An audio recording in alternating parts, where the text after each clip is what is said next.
जयपुर शहर से महज 11 किलोमीटर दूर अरावली की पहाड़ियों के बीच, जहां भोर की पहली किरण जब पीले बलुआ पत्थर और गुलाबी रपटे पर गिरती है तो लगता है कि जैसे किसी ने पहाड़ पर पिघला हुआ सोना उड़ेल दिया हो। ये महज एक किला नहीं है, ये एक जमा हुआ समय है। ये राजपूताना शौर्य का एक महाकाव्य है जिसे आमेर कहते हैं।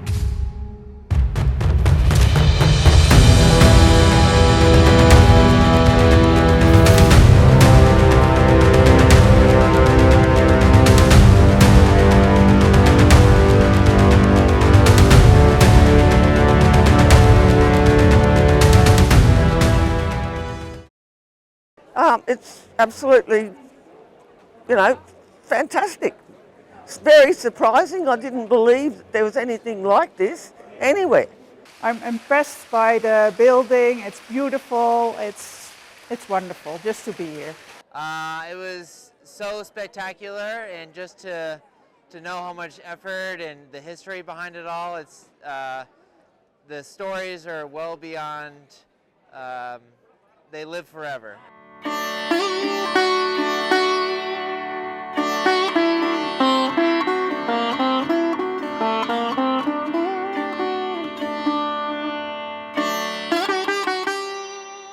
आमेर में एक चुंबकीय आकर्षण है।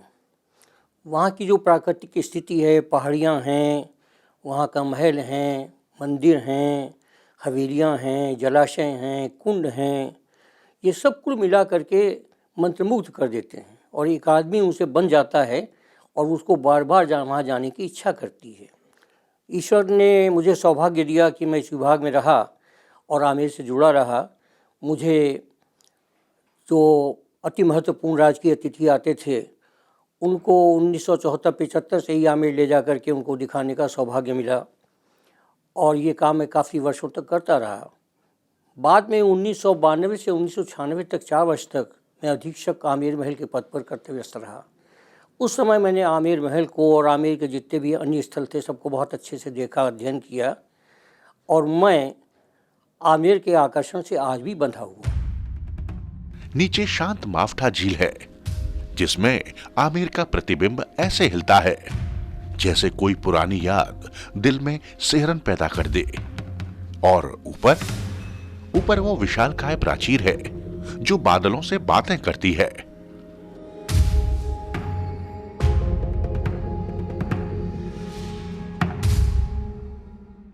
इतिहास की किताबों में साल 1592 दर्ज है जब राजा मानसिंह प्रथम ने इस भव्य महल की नींव रखी।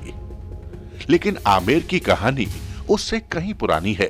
देखिए, आमेर जो है कछवाहा राजवंश की लगभग 691 साल तक राजधानी रहा है और काकेल देव जो सेकंड रूरल थे कछवाहा राजवंश के, उन्होंने इसको यहाँ के स्थानीय जो जनजाति थी सुसावत गोत्र के मीणा थे उनको परास्त करके और फिर आमेर को उन्होंने अपने राजधानी बनाया।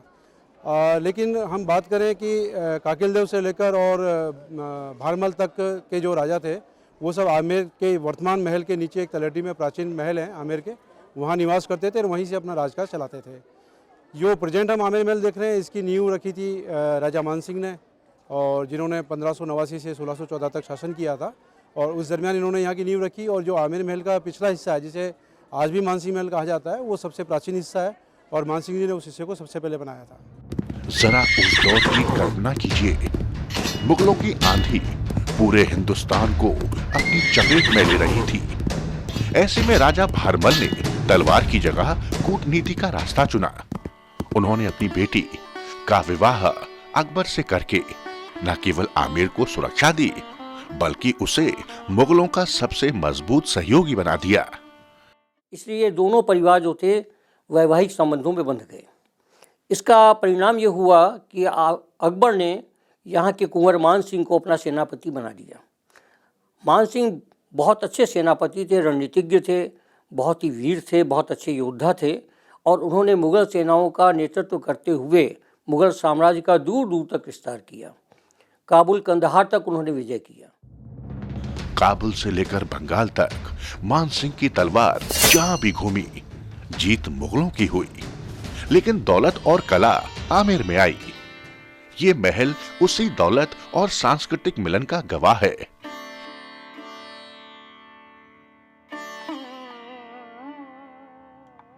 यहाँ की वास्तुकला में आपको राजपूतों का स्वाभिमान और मुगलों की नजाकत का एक ऐसा संगम मिलेगा जो दुनिया में और कहीं नहीं है।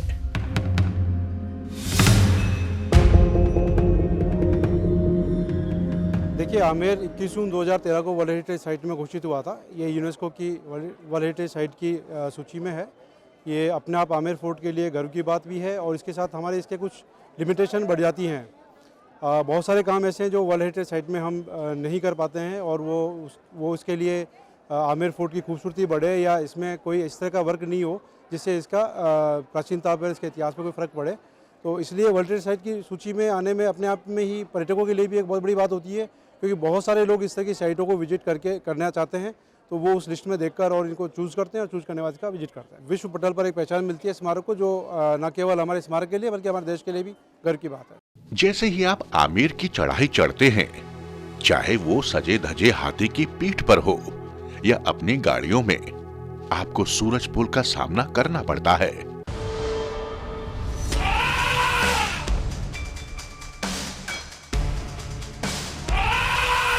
ये वो द्वार है जहां से उगता हुआ सूरज अपनी पहली सलामी देता था।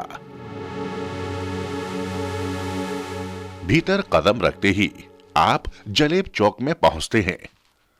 आंखों को बंद कीजिए और महसूस कीजिए हजारों सैनिकों के कदमों की धमक, घोड़ों की हिनहिनाहट और युद्ध से लौटकर आई सेना की विजय गर्जना। ये वो जगह थी जहां राजा अपनी सेना का निरीक्षण करते थे। आमेर महल के इतिहास के अनुसार इस पर कभी कोई आक्रमण नहीं हुआ, जबकि इसके समकालीन जो अन्य किले थे या जो इससे पहले के बने हुए थे, उन पर अधिकांश पर मुगल आक्रमण हुए और कुछ किलों पर राजपूत राजाओं ने आपस में भी लड़ाई हुई। लेकिन आमेर महल पर कभी कोई आक्रमण नहीं हुआ। इस कारण इसकी भव्यता जो थी वो यथावत बनी रही। सीढ़ियां चढ़कर जब आप दूसरे प्रांगण में आते हैं तो दीवाने आम आपका स्वागत करता है। मिर्जा राजा जयसिंह प्रथम का यह निर्माण वास्तुकला का चमत्कार है।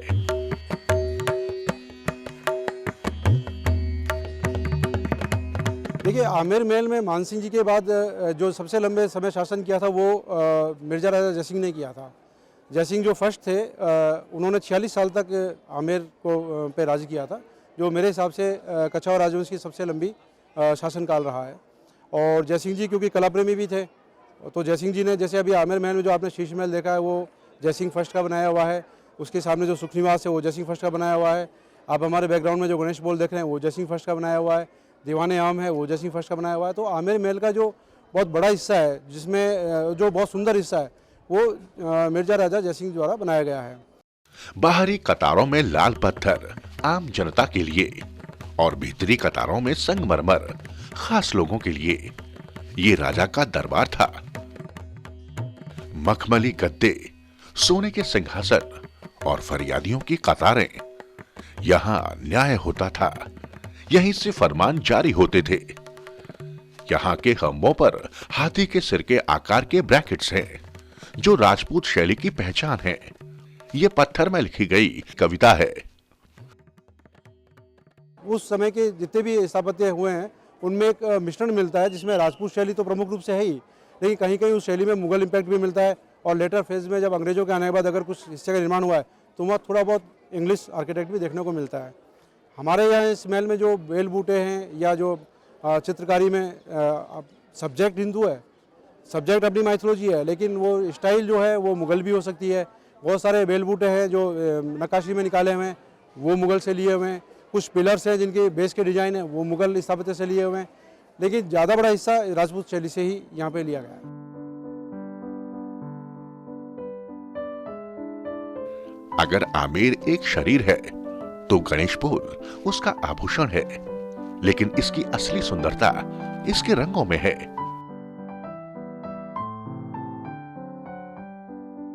प्राकृतिक और वानस्पतिक रंगों से बनी ये चित्रकारी 400 साल बाद भी इतनी ताजी है मानो कल ही रची गई हो। इसी पोल के ऊपर वो जालीदार खिड़कियां हैं, सुहाग मंदिर। जरा सोचिए, रानियां इन्हीं जालियों के पीछे बैठकर नीचे होने वाले जश्नों को देखती थी। उनकी आंखों ने कितने ही विजय जुलूस देखे होंगे। जालियों से छनकर आती रोशनी उनके चेहरे पर तो पड़ती थी, लेकिन दुनिया उन्हें नहीं देख सकती थी। जहाँ कहीं रानियों को ये अवसर मिलता था कि वो कोई फंक्शन देखें, तो सबके पीछे एक मार्बल की जाली लगी होती थी, उसके पीछे वो देखती थी। जैसे आप सुहाग मंदिर में देखें, जाली लगी हुई है, रानियाँ उसके पीछे से बैठ के देख सकती थीं। कुछ धार्मिक मान्यताएं थीं। सुहाग मंदिर का नाम यूँ दिया गया कि जो सुहागवती है केवल वो रानी बैठ सकती है। तो जब राजा गणेश पोल से बाहर आते थे, उस पर वो पुष्प वर्षा करती थीं।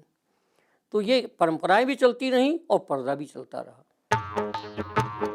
गणेश पोल को पार करते ही आप दीवाने खास या शीश महल में प्रवेश करते हैं।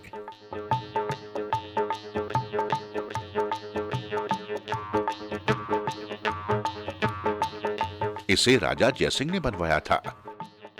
मिर्जा राजा जयसिंह जितने अच्छे सेनापति थे, उतने अच्छे ही वो निर्माणकर्ता भी थे।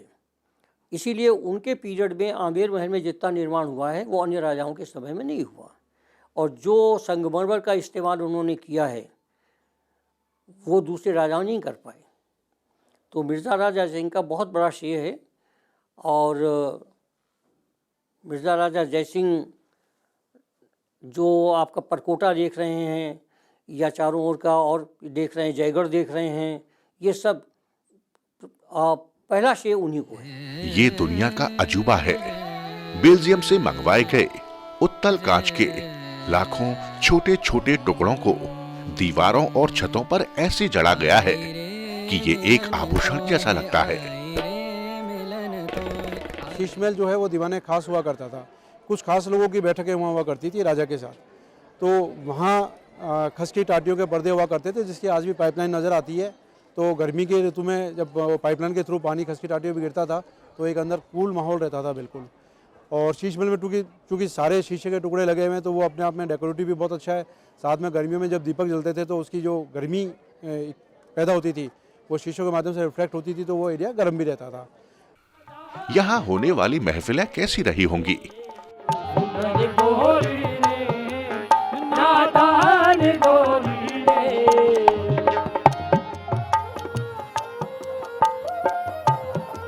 कहा जाता है कि अगर इस अंधेरे महल में केवल एक मोमबत्ती जला दी जाए तो पूरा महल हजारों तारों की तरह जगमगा उठता है।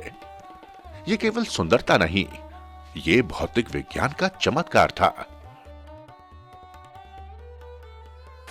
अगर मैं राजा होता तो मैं अपनी क्वीन के लिए ऐसा सुंदर महल पक्का बनाता। If I were a queen तो मैं डेफिनेटली चाहती कि मेरे किंग भी मेरे लिए ऐसा ही कुछ पैलेस बनाए और स्पेशली ऐसा शीश महल बनाए, और प्लीज बनाना। शीश महल के ठीक सामने है सुख निवास।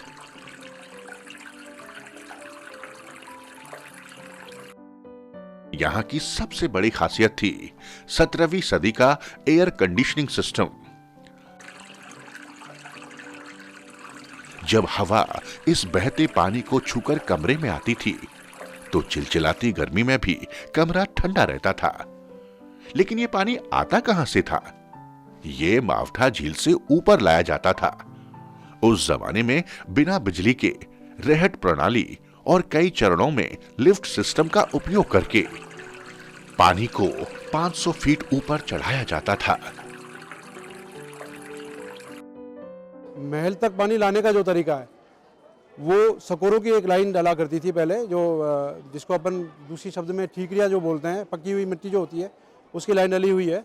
मावठे के अगर अपन साइड में देखेंगे तो हमारा जो मानसिंह महल है, मानसिंह महल से बलिदान गेट के ऊपर पूरा रहेंट वाला सिस्टम, चरक वाला सिस्टम लगा हुआ है, जहाँ से बिश्तियों द्वारा पानी भर के ऊपर चढ़ाया जाता था और उसको वहाँ के हौद में डालकर पाइपलाइन, जो सकोरों की पाइपलाइन होती थी, उसके थ्रू पूरे महल में सप्लाई की जाती थी। पानी की मुख्य सप्लाई रसोई घर तक भी जाती थी और जो सकोरे होते थे उसके बीच बीच में चैनल बनाए जाते थे, चैम्बर बनाए जाते थे, जिससे पानी जब बहता था तो उसकी जो अगर कोई गंदगी या कोई इस तरह का आ गया है तो वो चैम्बर में नीचे बैठ जाता था और ऊपर साफ पानी बहता था। समय समय पर चैम्बर की सफाई होती थी। तो इस प्रकार पानी की सप्लाई आमेर महल में जो तरीका है वो पूरे महल में पानी की सप्लाई मावठे से और मानसी महल के थ्रू होती थी। अब हम महल के सबसे पुराने और निजी हिस्से में चलते हैं, मानसिंह महल। ये वो जगह है जहां राजा की निजता थी। यहाँ का नक्शा किसी भूल भुलैया से कम नहीं। केंद्र में एक बारादरी है और इसके चारों ओर 12 अलग अलग महल बने हैं उनकी 12 पटरानियों के लिए। वास्तुकार की चतुराई देखिए, हर रानी के महल से एक सीढ़ी सीधे राजा के कमरे तक जाती थी।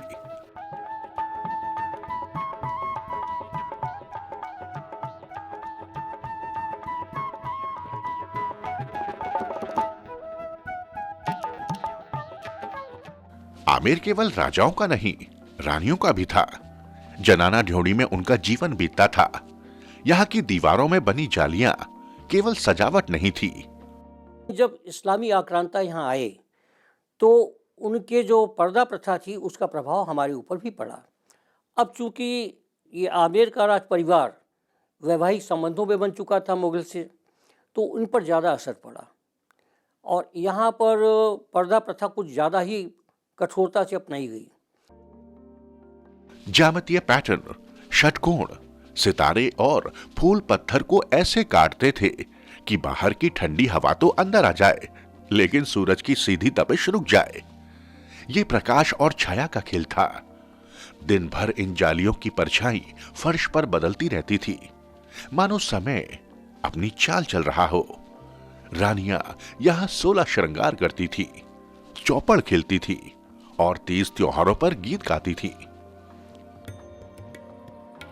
जलेब चौक के विशाल प्रांगण में वो स्थान है जो आमेर की आत्मा है, शिला देवी का मंदिर। ये केवल एक मंदिर नहीं, राजा मानसिंह प्रथम की विजय का प्रतीक है। बात है 16वीं सदी की, जब राजा मानसिंह मुगलों की तरफ से बंगाल के राजा केदार को हराने गए थे। कहा जाता है कि वहां जसूर में एक काली माता की मूर्ति थी, जिसके बारे में मान्यता थी कि जब तक वो वहां है राजा को कोई हरा नहीं सकता। लेकिन मानसिंह की भक्ति और शौर्य के आगे नियति बदल गई। किंवदंती है कि देवी ने स्वप्न में मानसिंह से कहा कि मुझे यहां से ले चलो।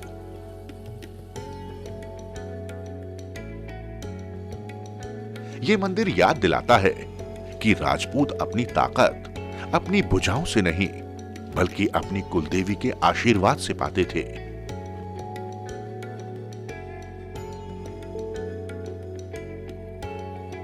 महल के अंदर विलासिता थी, लेकिन महल के बाहर सिर्फ पत्थर की सख्ती थी। आमेर के चारों ओर की पहाड़ियों पर नजर दौड़ाएं तो आपको चीन की दीवार जैसी एक संरचना दिखाई देगी। ये 12 किलोमीटर लंबा परकोटा है। ये दीवार आमेर की छाती पर बंधी डाल थी। जो हमारा परकोटा है आमेर महल का, उस पे जगह जगह वाच टावर है। वाच टावर में टुकड़ियां सैनिकों की नियत रहती थी और जो अपने वाद्य नगाड़े टाइप होते हैं उनको रखती थी। तो कोई भी अगर दुश्मन सेना का इंडिकेशन मिलता था या किसी भी चीज़ का इंडिकेशन मिलता था तो नगाड़ों के माध्यम से सचेत करके और वहाँ के जो सैनिक हैं वो आगे उसको मैसेज देते थे, मैसेंजर का काम करते थे, जिससे सारी सेना अलर्ट हो जाए और अपना दुश्मन को रोकने का काम कर सके। अरावली की कटीली झाड़ियों और इस ऊंची दीवार को पार करना किसी भी दुश्मन के लिए असंभव था। लेकिन आमेर की असली सुरक्षा का राज तो और भी ऊपर था, जयगढ़ किला। अगर आमेर निवास था तो जयगढ़ छावनी थी।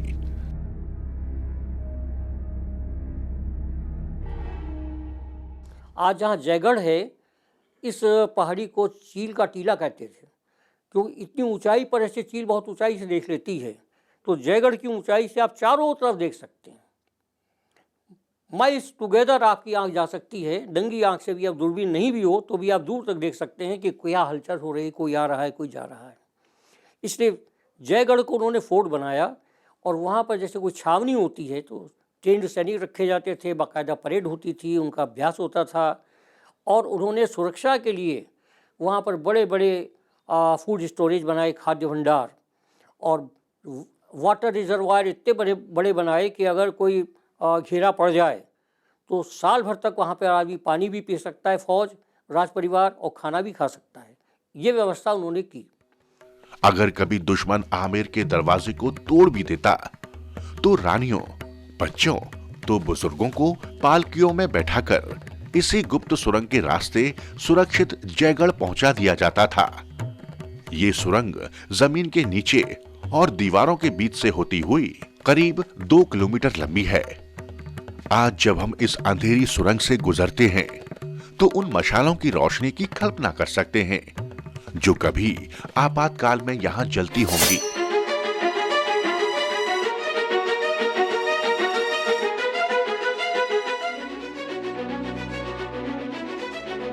ये मिलिट्री इंजीनियरिंग का एक नायाब नमूना था। रास्तों को इतना संकरा और घुमावदार बनाया गया था कि दुश्मन की सेना कभी भी रफ्तार ना पकड़ सके। उस दौर में टैंक का काम लड़ाकू हाथी करते थे। वे अपनी भारी ताकत और रफ्तार से किले के बड़े दरवाजों को टक्कर मारकर तोड़ देते थे। लेकिन आमेर के वास्तुकारों ने इन रास्तों को ऐसे मोड़ों पर बनाया कि हाथी को दौड़ने के लिए सीधी जगह ही ना मिले। जब तक हाथी रफ्तार पकड़ता, तीखा मोड़ आ जाता। बिना रफ्तार के हाथी की टक्कर में वो जान नहीं रहती थी जो दरवाजे तोड़ सके।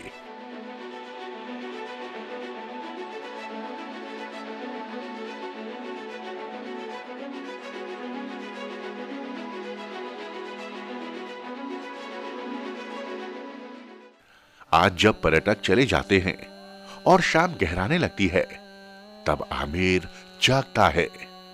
अगर आप ध्यान से सुने तो ये दीवारें आज भी बातें करती हैं।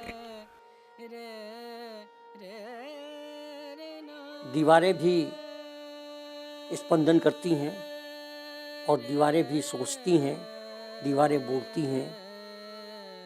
और एक कवि ने कहा है ना कि पत्थर गवाही देंगे, तो वही बात आमेर महल के साथ है। आज आमेर महल के पत्थर, उसका शिल्प, उसकी वास्तुकला ये गवाही देती है कि उसने क्या दिन देखे, कैसा वैभव देखा। आमेर को कैसा लगता होगा? उसे शायद गर्व होता होगा। उसने मुगलों को आते देखा और जाते देखा। उसने अंग्रेजों का राज देखा और फिर लोकतंत्र का उदय। लेकिन वो आज भी वहीं खड़ा है, अविचल, अडिग। अब उसके पास केवल यादें हैं और हम जैसे मुसाफिर जो उसकी भव्यता पर मोहित होने आते हैं।